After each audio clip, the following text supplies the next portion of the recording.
بسم اللہ الرحمن الرحیم۔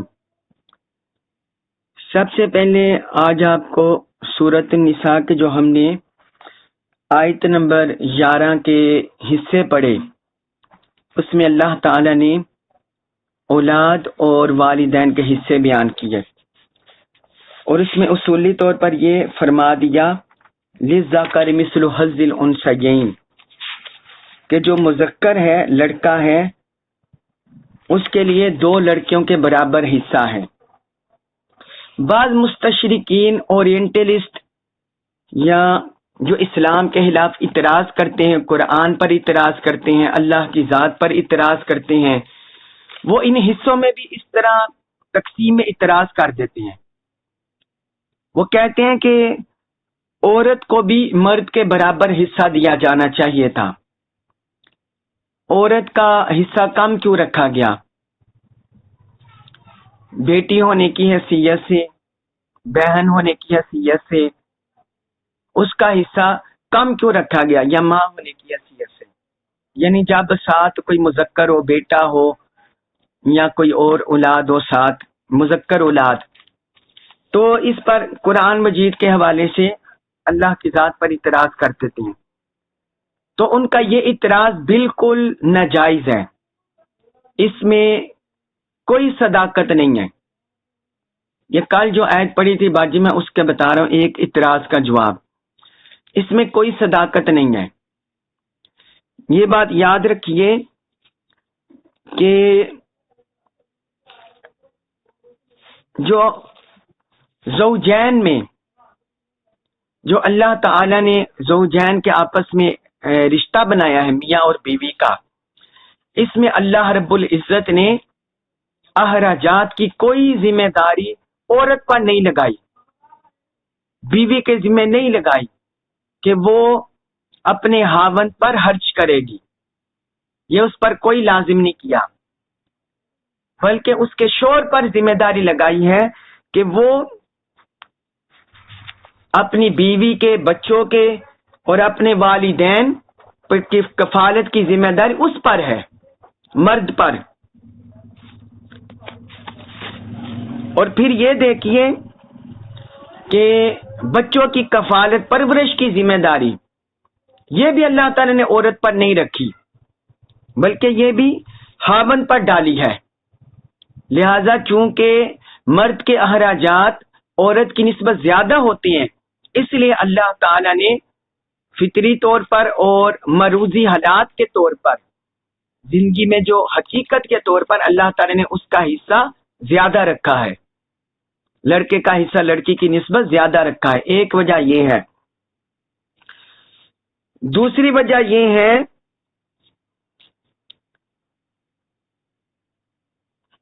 سماجی کاموں کے لحاظ سے، جو معاشرتی امور ہوتے ہیں، سماجی کام ہوتے ہیں، ان میں بھی مرد کی ذمہ داریاں زیادہ ہوتی ہیں، مرد کی ذمہ داریاں زیادہ ہوتی ہیں۔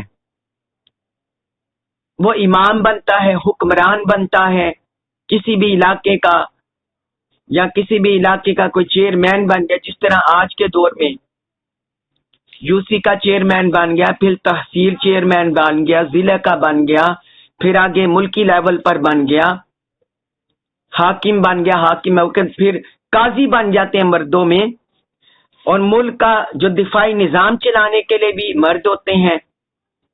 اس طرح سیاسی امور، معاشرتی امور، مالیاتی امور، یہ ساری، اور پھر حدود میں گواہی، یہ بھی مرد ہی کرتے ہیں۔ اس طرح کاروباری معاملات میں گواہیاں، یہ بھی عموماً مرد ہی ہوتے ہیں۔ تو چونکہ مرد کی ذمہ داریاں زیادہ ہیں، اس لیے اللہ رب العزت نے اس کا حصہ زیادہ رکھا ہے۔ دوسری یہ وجہ ہے، اور تیسرا یہ سبب ہے عورت کا حصہ کم رکھنے کی، کہ عورت طبیعت کے لحاظ سے، مزاج کے لحاظ سے اللہ تعالی نے نرم بنائی ہے، اس لیے اسے بولا جاتا ہے صنف نازک۔ اس میں معاشرتی، سماجی احوال کا سامنا کرنے کی زیادہ تجربہ نہیں ہوتا، دنیاوی معاملات کا زیادہ تجربہ نہیں ہوتا، لین دین کا تجربہ نہیں ہوتا، اور اس طرح جو باقی ذمہ داریاں نبھانے کا، معاشرتی سماجی وہ ذمہ داریاں نبھانے کا زیادہ تجربہ نہیں ہوتا. اس لیے اللہ رب العزت نے مرد کا حصہ عورت سے زیادہ رکھا ہے، کیونکہ اس کی ذمہ داریاں اس حوالے سے بھی زیادہ ہیں، اس حوالے سے بھی زیادہ ہے. اور جہاں اس کی ذمہ داری زیادہ آتی ہے عورت کی، جہاں اس کی ذمہ داری زیادہ آتی ہے تو اللہ تعالیٰ نے وہاں اس کا آٹومیٹک حصہ بڑھا دیا ہے، جو ہم آیت نمبر 11 میں سورۃ النساء میں پڑھ چکے ہیں کہ جب کسی کے ہاں کسی میت کوئی فوت شدہ جس کی اولاد میں صرف بیٹی ہوتی ہے اور اس کا کوئی بیٹا نہیں ہوتا، تو اللہ تبارک و تعالی نے اس کا نصف حصہ مقرر کیا ہے، کل مال کا نصف حصہ. اسی طرح میت کی اولاد نہ ہونے کی صورت میں اگر اس کے والدین ہو تو والدہ کو پھر 1/3 حصہ دیا ہے، 1/3 تک 1/3 اور ادھر بیٹی کو آدھا حصہ. تو جیسے جیسے دنیا میں حالات کا سامنا کرنا پڑتا ہے، اللہ رب العزت نے انسانوں کے احوال کے مطابق لڑکیوں کے اور خواتین کے حصوں میں بھی کم یا زیادہ کیا ہے. اس میں یہ حکمتیں ہیں. تو جو مستشرقین اس پر اعتراض کرتے ہیں وہ ان کا لغو اعتراض ہے، وہ کوئی جائز اعتراض نہیں، وہ صرف فضول اعتراض ہیں. تو یہ میں نے کہا کہ یہ میں آپ کو بتا دوں. اس کے بعد ہے آج ہم نے پڑھنا ہے سورۃ النساء آیت نمبر 12. سورۃ النساء آیت نمبر 12. اس میں مزید وراثت کے حصے بیان ہو رہے ہیں. فرمایا اور وَلَكُمْ، اور تمہارے لیے، یعنی مردوں کے لیے، اور تمہارے لیے نصف آدھا ہے، ماں اس مال کا تارا کا جو چھوڑا، ازواجکم تمہاری بیویوں نے، ان اگر لم نہ یکن ہو لہن ان کے لیے والد کوئی اولاد. فرمایا اگر تمہاری بیویاں مال چھوڑ جائیں اور ان کی کوئی اولاد نہ ہو تو پھر تمہارے لیے ان کے ترکے میں سے آدھا حصہ ہے، ان کے کل مال میں سے مردوں کے لیے، شوہروں کے لیے آدھا حصہ ہے اگر ان کی اولاد نہ ہو. فَإِن پس اگر کانا ہو لہن ان کے لیے والدن کوئی اولاد، فَلَكُمْ تو تمہارے لیے ہے الربع چوتھا حصہ، مما اس میں ترکنا جو وہ چھوڑ جائیں. تو فرمایا اور اگر ان کی اولاد ہو، تمہاری بیویوں کی اگر اولاد ہو تو پھر جو مال وہ چھوڑ جائیں اس میں تمہارے لیے چوتھا حصہ ہے. من بعدی بعد اس کے وصیت کے یوسینا جو وہ وصیت کر جائیں بیہا مال کی، او یا دین قرض کے. اور فرمایا یہ مال کی وراثت اس وقت تقسیم ہوگی ان کی وصیت کو پورا کرنے کے بعد اور ان کا قرض ادا کرنے کے بعد، جس طرح کل بھی میں نے آپ کو بتا دیا اس والے سے. اور آگے فرمایا وَلَهُنَّ اور ان کے لیے، یعنی عورتوں کے لیے، بیویوں کے لیے، اور ان کے لیے الربع چوتھا حصہ ہے، مما اس میں سے ترکتم جو تم چھوڑ جاؤ، لم اگر نہ یکن ہو لکم تمہارے لیے والدن کوئی اولاد. فرمایا اگر تمہاری اولاد نہ ہو تو پھر ان کے لیے چوتھا حصہ ہے، تمہارے مال چھوڑے ہوئے مال میں سے ان کے لیے یعنی تمہاری بیویوں کے لیے چوتھا حصہ ہے. فَإِن پس اگر کانا ہو لکم تمہارے لیے والدن کوئی اولاد، اور اگر تمہاری کوئی اولاد ہو، فَلَهُنَّ تو ان کے لیے ہے الثُّمُنُ آٹھواں حصہ، مما اس میں سے ترکتم جو تم چھوڑ جاؤ. اور اگر تمہاری اولاد ہو تو تمہارے چھوڑے ہوئے مال میں سے ان کے لیے آٹھواں حصہ ہے، تمہارے چھوڑے ہوئے مال میں سے ان کے لیے 8واں حصہ ہے. من بعدی، بعد اس کے، وصیت وصیت کے، تو سونا جو تم وصیت کر جو بیا ان مال کی، او یا دین قرض. اور فرمایا یہ ترکہ اسی صورت میں انہیں ملے گا، اس مال میں ملے گا تمہاری وصیت اور پوری کرنے کے بعد اور قرض کی ادائیگی کے بعد. قرض کی ادائیگی اور وصیت کو پورا کرنے کے بعد تب انہیں یہ حصہ ملے گا. وَإِن، اور اگر کانا ہو رجل، کوئی شخص، اور اگر کوئی شخص ہو، یورثو، وراثت تقسیم ہو رہی ہو، کلالتن، وہ ایسا شخص ہو کلالتن جس کا نہ ماں باپ ہو اور نہ اولاد ہو، جس کا نہ کوئی ماں باپ ہو. کلالہ کہتے ہیں جس کا یعنی اصل اور فرع میں کوئی نہ ہو، جس کا نہ ماں باپ ہو اور نہ اولاد ہو. امراتن، یا کوئی عورت. فرمایا اگر کوئی شخص یا عورت جس کی وراثت تقسیم ہو رہی ہو اور اس کا نہ کوئی ماں باپ ہو اور نہ اولاد ہو، پھر کیا کرو؟ والا ہو، اور اس کے لیے اہن، بھائی ہو، او اختن، یا بہن ہو، اور اس کا کوئی بھائی یا بہن ہو، یہ ماں کی طرف سے، یعنی ماں کی طرف سے اس کا کوئی بھائی یا بہن ہو. باجی ہم آیت نمبر 12 کا ترجمہ پڑھ رہے ہیں. اور اس کا کوئی بھائی یا بہن ہو ماں کی طرف سے. فلی کلی، بس ہر کے لیے، واحدن، ایک، بس ہر ایک کے لیے، منہما، ان میں سے، السدس، چھٹا حصہ ہے. اگر کوئی بندہ فوت ہو جائے یا عورت فوت ہو جائے، وہ کلالہ ہو، یعنی اس کا نہ کوئی ماں باپ ہو اور نہ اس کی اولاد ہو، اور اس کے ماں کی طرف سے کوئی بھائی یا بہن ہو، تو اللہ پاک نے فرمایا پھر ان میں سے ہر ایک کے لیے، یعنی اس کے بھائی بہن میں سے ہر ایک کے لیے چھٹا حصہ ہے، چھٹا حصہ انہیں ملے گا. فَإِن كَانُوا، فَإِن، پس اگر کانو وہ ہو، اکثر زیادہ، من ذالک، اس سے، فہم، تو وہ ہے شرکاء، شریک، فی الثلث، ایک تہائی میں. اور اللہ پاک نے فرمایا اگر وہ بھائی بہن ایک سے زیادہ ہوں تو وہ سب ایک تہائی میں شریک ہوں گے، پھر ایک تہائی مال میں شریک ہوں گے. من بعد، بعد اس کے، وصیت، وصیت کے، یوسا، جو وصیت کی گئی ہو، بیا، جس کی، او یا دین، قرض کے بعد. اور یہ مال اسی وقت تقسیم ہوگا وصیت کو پورا کرنے کے بعد اور قرض کی ادائیگی کے بعد. غیرہ، بغیر مضاد، نقصان کے، بغیر نقصان پہنچائے، کسی کو نقصان نہیں پہنچایا جائے گا. وصیتاً، یہ وصیت ہے، من اللہ، اللہ کی طرف سے، یہ اللہ کی طرف سے حکم ہے، اللہ کی طرف سے وصیت ہے. واللہ، اور اللہ، علیم، خوب جاننے والا، حلیم، حلم والا ہے، اور اللہ خوب جاننے والا، حلم والا ہے. اب یہ سورۃ النساء آیت نمبر 12. اس سے پچھلی سورت میں اللہ رب العزت نے اولاد اور والدین کے حصے بیان کیے تھے، جو ہم پچھلے لیکچر میں پڑھ رہے ہیں. جو آپ میں سے جس نے نہیں سنا بھی وہ اس لیکچر کو سن لے. آیت نمبر 11 کا سورۃ النساء.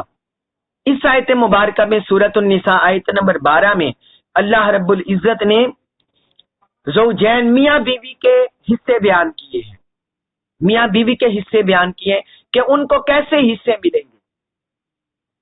اور پھر ایک مسئلہ اس میں میاں بیوی میں سے ہی جس کا نہ کوئی اصل ہو نہ فرع ہو، یعنی نہ ماں باپ ہو اور نہ اولاد ہو، ان کے بھی حصے بیان کیے. ماں کی طرف سے ان کے بہن بھائی ہو، ان کو کتنا حصہ ملے گا. تو پہلے اللہ تعالی نے فرمایا کہ اگر تمہاری بیویاں فوت ہو جائیں اور ان کی اولاد نہ ہو تو پھر مردوں کے لیے چوتھا حصہ ہے. پھر کتنا حصہ ہے؟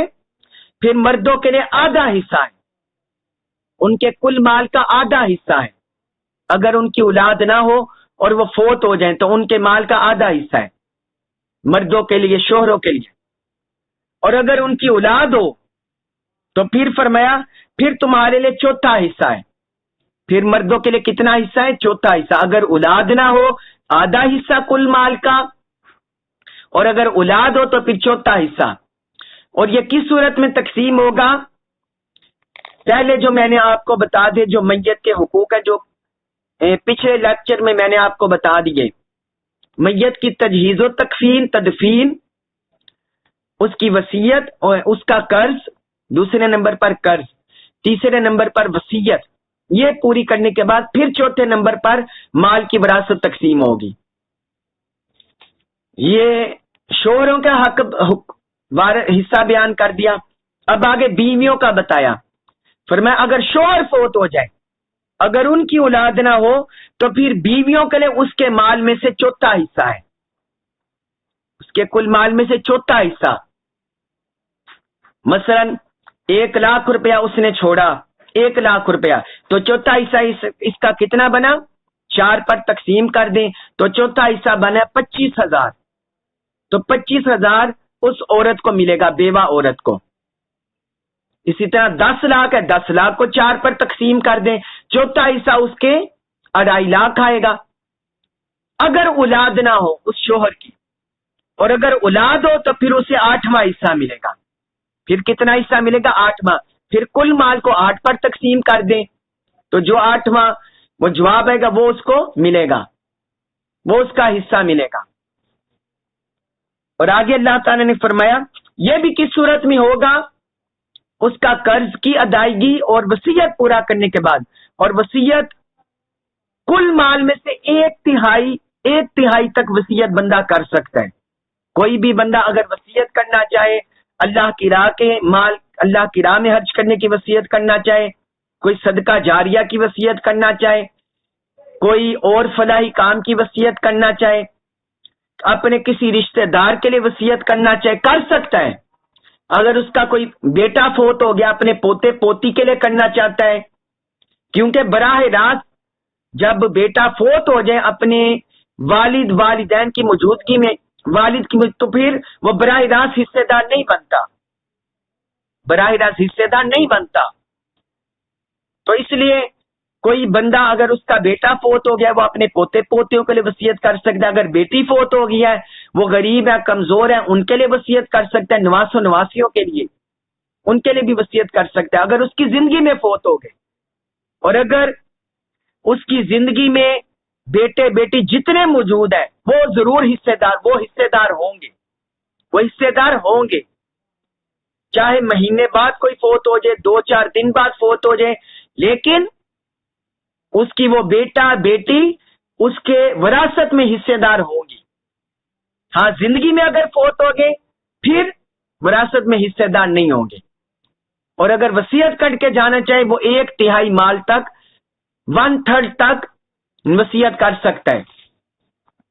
اور پھر اللہ تعالیٰ نے ایک مسئلہ اس میں یہ بھی بیان فرمایا کہ اگر کوئی کلالہ ہو، مرد ہو یا عورت، کلالہ ہو، کلالہ یعنی کلالہ اس کو بولتے ہیں جس کا نہ ماں باپ ہو اور نہ اس کی کوئی اولاد ہو، اس کو بولتے ہیں کلالہ. اور اس کے پاس مال ہو، پھر کیا کریں؟ تو اس کی طرف سے جو ماں کی طرف سے اس کے بھائی بہن ہوں گے. پہلے دیکھا جائے گا ماں کی طرف سے. اگر ماں کی طرف سے اس کے بھائی بہن ہیں ایک سے زیادہ، ماں کی طرف سے ایک بھائی ہے یا ایک بہن ہے، جو بھی ہے، تو ان میں سے ہر ایک کو 6واں حصہ دیا جائے گا. ہر ایک کو 6واں حصہ، بھائی ہے یا بہن ہے، 6واں حصہ دیا جائے گا. اور اگر ایک سے زیادہ ہے، بھائی بہن زیادہ ہے، کلالہ وہ مرد کے یا عورت کے زیادہ ہے، تو پھر سارے 1/3 مال میں شریک ہوں گے، پھر سب کو 1/3 مال میں حصہ دیا جائے گا.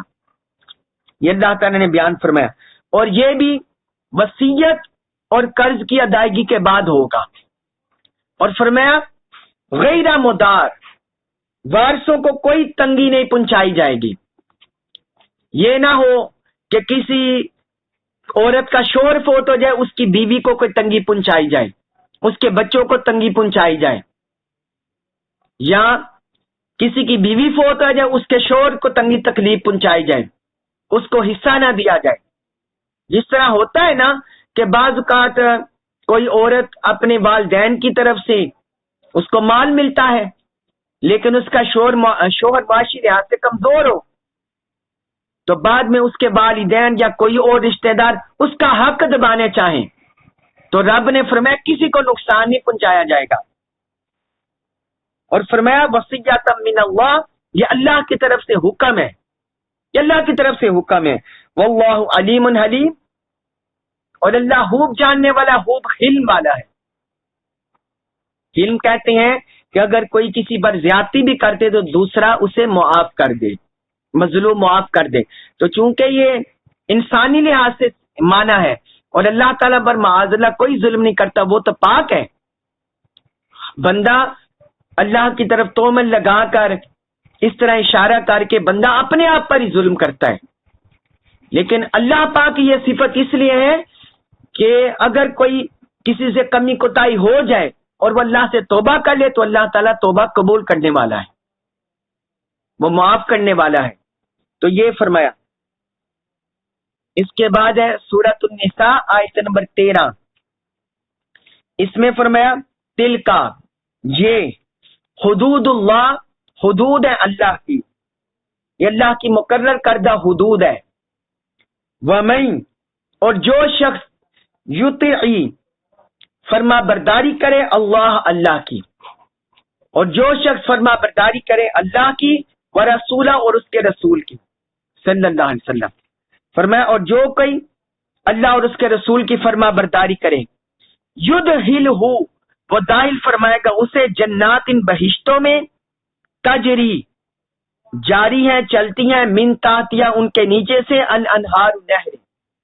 فرمایا وہ اس کو جنات میں، بہشتوں میں داخل فرمائے گا جن کے نیچے سے نہریں چلتی ہیں. خالدین، وہ ہمیشہ رہیں گے، فیہا، ان میں، وہ ان میں ہمیشہ رہیں گے. وذالک، اور یہ ہے الفوز، کامیابی، العظیم، بڑی، اور یہ بڑی کامیابی ہے. اب اس آیت مبارکہ میں اللہ تعالی نے فرمایا کہ یہ جو وراثت کے احکام اللہ تعالی نے بیان کیے ہیں یہ اللہ کی مقرر کردہ حدود ہیں، یہ اللہ کی مقرر کی ہوئی حدود ہیں. تو کوئی بندہ انہیں پامال کرنے کی کوشش نہ کرے بلکہ ان کی پیروی کرے، اللہ کی پیروی کرے، اللہ کے رسول کی پیروی کرے.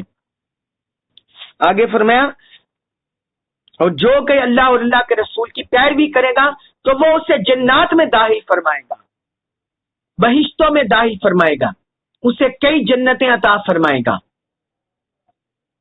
اور وہ اس میں ہمیشہ رہنے والے ہوں گے. اور فرمایا یہ بڑی کامیابی ہے، یعنی اللہ اور اللہ کے رسول کی اطاعت سے، اللہ کی مقرر کردہ حدود کی پابندی سے، اللہ کے رسول کی مقرر کردہ حدود کی پابندی سے جو بھی اس کی پیروی کرتا ہے تو اللہ پاک نے فرمایا کہ یہ بڑی کامیابی ہے. اللہ اور اللہ کے رسول کی پیروی کر کے جنت میں داخل ہو جانا، جنات میں، بہشتوں میں اپنا ٹھکانہ بنا لینا، یہ رب نے فرمایا بڑی کامیابی ہے، یہ حقیقی کامیابی ہے. اس کے بعد ہے سورۃ النساء آیت نمبر 14. اس میں فرمایا وَمَن، اور جو شخص یعصی، نافرمانی کرے اللہ، اللہ کی، ورسولہ، اور اس کے رسول کی. اور فرمایا جو کوئی اللہ اور اس کے رسول صلی اللہ علیہ وسلم کی نافرمانی کرے، وَيَتَعَدَّى، اور وہ تجاوز کرے، حدودہ، اس کی حدود کی، حدودہ، حدود ہو اس کی، اور وہ اس کی حدود سے تجاوز کرے، یدخلہ، وہ داخل کرے گا اسے نارن، آگ میں، دوزخ میں، وہ اسے دوزخ میں داخل کرے گا. خالدین، وہ ہمیشہ رہے گا، فیہا، اس میں، خالدن فیہا، وہ اس میں ہمیشہ رہے گا. وَلَہُ، اور اس کے لیے ہے عذاب، عذاب، مہین، ذلت انگیز، ذلت انگیز، رسوائی والا، رسوا کن. فرمایا اس کے لیے ذلت انگیز عذاب ہے. پچھلی آیت میں فرمایا کہ اللہ اور اللہ کے رسول کی اطاعت کرنے والوں کے لیے جنات ہیں، بہشت ہیں، باغات ہیں، وہ اس میں ہمیشہ رہیں گے اور یہ بڑی کامیابی ہے. اب اس آیت مبارکہ میں جو اللہ اور اللہ کے رسول کی نافرمانی کرتے ہیں، مخالفت کرتا ہے، ساتھ ہی اللہ تعالیٰ نے اس کی وعید بیان کر دی۔ پچھلی آیت میں اطاعت گزاری کا تذکرہ کر دیا، یہاں معصیت کا تذکرہ کر دیا، اللہ اور اللہ کے رسول کی معصیت نافرمانی کا ذکر کر دیا۔ فرمایا جو بھی اللہ اور اللہ کے رسول کی نافرمانی کرے گا اور اس کی حدود سے تجاوز کرے گا، اللہ اور اللہ کا رسول ذاتیں دو ہیں، وہ اللہ ہے، یہ رسول ہے، وہ خالق ہے، یہ مخلوق ہے۔ اب قرآن پر غور کرے، قرآن پر اللہ پاک فرماتا ہے، ذاتوں کا دو کا ذکر کیا کہ جو اللہ اور اس کے رسول کی نافرمانی کرے گا، دو ذاتوں کا ذکر کیا، مگر آگے فرمایا وَيَتَعَدَّى حُدُودَهُ، اور وَيَتَعَدَّى، اور وہ تجاوز کرے گا، حدودہ، اس کی حدود سے۔ آگے جب حدود کی نسبت کی تو وہ ایک نسبت کا ذکر کیا، ایک نسبت کا، اس میں دو ذاتوں کا ذکر نہیں کیا بلکہ ایک ذات کا ذکر کیا۔ ذاتیں بے شک دو ہیں، اس سے اللہ تعالی نے ہمیں یہ بتا دیا کہ ذاتیں بے شک دو ہیں، وہ خالق ہے، یہ مخلوق ہے، وہ معبود ہے، یہ عبد ہے، وہ اللہ ہے، یہ بندہ ہے۔ ذاتیں بے شک دو ہیں اللہ اور اللہ کے رسول کی، لیکن ان دونوں کی قائم کردہ حدود وہ ایک ہے، ان دونوں کی قائم کردہ حدود وہ ایک ہے، اللہ اور اللہ کے رسول کی قائم کردہ حدود ایک ہے، ان کا قول ایک ہے، ان کا فرمان ایک ہے، ان کی تعلیم ایک ہے، ان کا حکم ایک ہے، ان کی حدود ایک ہے۔ اس میں اللہ تعالی نے یہ بتا دیا، اس بات کو واضح کر دیا کہ جو اس کی حدود کو تجاوز کرے گا تو پھر کیا ہوگا؟ پھر اللہ تعالیٰ اسے دوزخ میں داخل کرے گا، وہ اس میں ہمیشہ رہے گا۔ جس طرح اطاعت کرنے والوں کے لیے جنت ہے، اس طرح نافرمانی کرنے والوں کے لیے معاذ اللہ، استغفر اللہ، اللہ تعالیٰ ہمیں بچائے، پناہ عطا کرے، ان کے لیے دوزخ ہے۔ تو فرمایا جو نافرمانی کرے گا، حدود کو تجاوز کرے گا، اور ان کے جو اللہ نے وراثت کے حصے مقرر کیے ہیں، بیٹے بیٹی کے حصے مقرر کر دیے، والد والدہ کے حصے مقرر کر دیے، اور میاں بیوی کے حصے مقرر کر دیے، بہن بھائیوں کے حصے مقرر کر دیے۔ فرمایا یہ جو اللہ نے حصے مقرر کیے ہیں، جو ان کی پامالی کرے گا اور دنیا میں ظلم اور جبر کرے گا، نافرمانی کرے گا، تو اس کا عذاب، اس کی سزا دوزخ ہے، وہ اس میں ہمیشہ رہے گا۔ کافروں نے دوزخ میں ہمیشہ رہنا ہے، یہ قرآن مجید میں اللہ تعالیٰ نے کئی مقام پر بیان کیا۔ اب یہاں دیکھیے، یہاں اللہ تعالیٰ نے اللہ اور اللہ کے رسول کی نافرمانی اور حدود سے تجاوز کرنے والے کے بارے میں بھی یہ بتا دیا۔ کیونکہ اس کا عمل کافرانہ جیسا ہو جاتا ہے، وہ کفری عمل کرتا ہے اور کافر جیسا بنا لیتا ہے اپنے آپ کو، تو رب نے اس کی بھی اسی طرح مذمت کی جس طرح کفر کی ہوتی ہے۔ کیونکہ حدود سے تجاوز کرنے والا، اللہ اور اللہ کے رسول کی نافرمانی کرنے والا اور حدود سے تجاوز کرنے والا، وہ تو کافر ہو جاتا ہے۔ تو اللہ پاک نے فرمایا اس کی بھی سزا ہے کہ وہ دوزخ میں ہمیشہ رہے گا، وَلَهُ عَذَابٌ مُّهِينٌ، اور اس کے لیے ذلت انگیز عذاب ہے۔ اس کے بعد ہے سورۃ النساء آیت نمبر 15، اس میں فرمایا واللاتی، اور وہ عورتیں، واللاتی اور وہ عورتیں، یاتینا، وہ ارتکاب کریں، الفاحشۃ، بدکاری کا، من نسائکم، تمہاری عورتوں میں سے، واللاتی اور وہ جو، یاتینا، وہ ارتکاب کریں، الفاحشۃ، بدکاری کا، من نسائکم، تمہاری عورتوں میں سے۔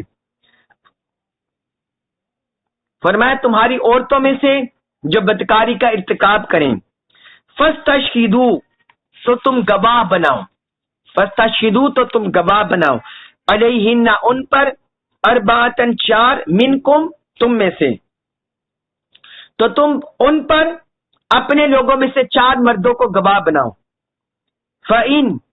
فَإِن پھر اگر شاہدو وہ گواہی دیں فَأَمْسِكُوهُنَّ تو تم انہیں روکو فِي الْبُيُوتِ گھروں میں، تو تم انہیں گھروں میں روکو حتیٰ یہاں تک کہ یتوفاہن کہ پورا کر دے ان کو، یتوفا پورا کر دے ہننا ان کو، الموت موت، تو تم اس وقت تک انہیں گھر میں روکے رکھو یہاں تک کہ موت ان کا وقت پورا کر دیں، او یا یجعل مقرر کر دے بنا دے اللہ لہن ان کے لیے سبیلاً کوئی راہ، یا اللہ ان کے لیے کوئی راستہ مقرر فرما دے، یا اللہ ان کے لیے کوئی راستہ مقرر فرما دے۔ اب اس آیت مبارکہ میں اللہ رب العزت نے عورتوں میں سے جو عورتیں جو بدکاری کرتی ہیں یا اس طرح، اللہ تعالی نے ان کی سزا بیان کی ہے، ان کی سزا بیان کی ہے۔ وہ فرمایا کہ جو بھی اس طرح کا عمل کرتی ہیں تو اپنے مردوں میں سے 4 گواہ بنا لو، 4 گواہ، پھر اگر وہ گواہی دے دیں تو انہیں گھر میں بند کر دو، یعنی انہیں گھر میں بند کر دو تاکہ وہ اس جرم کی طرف، اس گناہ کی طرف نہ جا سکے، اس گناہ کی طرف نہ جا سکے جب تک کہ انہیں موت آ جائے یا اللہ ان کی کوئی راہ نکال دے، یعنی حد مقرر فرمائے، اللہ ان کی راہ نکال لے۔ اس سے مراد یہ ہے یہاں کوئی اللہ تعالی حد مقرر فرما دے ان کے بارے میں، یا ان کو توبہ کی توفیق دے دے، یا انہیں نکاح کی توفیق دے دے، کیسی بھی کوئی سی بھی صورت نکل آئے، اللہ کی طرف سے کوئی حد کا حکم جاری ہو جائے۔ یہ قرآن جب نازل ہو رہا تھا یہ اس وقت، یا ان کو توبہ نصیب ہو جائے یا ان کا نکاح ہو جائے، کوئی توفیق ہو جائے۔ اب جو اس آیت مبارکہ سے مفسرین نے 2-3 معنی لیے، وہ کہتے ہیں اگر الفاحشہ اس سے مراد بدکاری لی جائے، زنا لیا جائے معاذ اللہ، تو اس سے مراد اگر اس سے یہ مراد لیا جائے تو یہ حکم پھر وہ جو اللہ تعالی نے سورۃ النور میں اتارا ہے، تو یہ حکم اس حد کے اترنے سے پہلے کا ہے، یہ حکم اس حد سے اترنے کے پہلے کا تھا، کہ پہلے یہ ابتدائی طور پر حکم اترا تھا کہ جو کوئی بھی اس طرح برائی کا عورتیں ارتکاب کر بیٹھیں تو انہیں گھروں میں، تو مرد گواہی بھی دے دے، 4 مرد گواہی بھی دے دیں تو پھر انہیں گھروں میں قید کر لو یہاں تک کہ وہ توبہ نہ کر لیں یا اللہ ان کے لیے کوئی راہ نہ نکال دے، یعنی حد کا حکم نہ اتار دے یا نکاح نہ۔ تو فرماتے ہیں یہ حدود کا حکم اتارنے سے پہلے یہ حکم تھا، اور جن مفسرین نے یہاں بدکاری زنا مراد نہیں لیا، فاحشہ سے مراد، تو وہ اس کو منسوخ نہیں کہتے، تو جنہوں نے یہاں فاحشہ سے مراد بدکاری زنا لیا ہے وہ کہتے ہیں یہ آیت کا حکم منسوخ ہو گیا ہے، یہ آیت منسوخ ہو گئی ہے، اس کا حکم منسوخ ہو گیا ہے۔ اور جنہوں نے یہاں فاحشہ سے مراد برائی لی ہے، جس طرح عورتوں میں برائی ہوتی ہے، اگر یہ مراد لی، جن مفسرین نے یہ مراد لیا ہے تو اس سے مراد ہے کہ پھر انہیں اسی طرح یہ سزا دی جائے گی، اب بھی تذیراً انہیں سزا دی جائے گی۔ اگر کوئی برائی کرتی ہے، 4 مرد کوئی گواہ بھی مل جائے تو پھر انہیں گھروں میں قید کیا جائے گا جب تک کہ وہ توبہ نہ کر لے یا نکاح کا ارادہ نہ کر لیں۔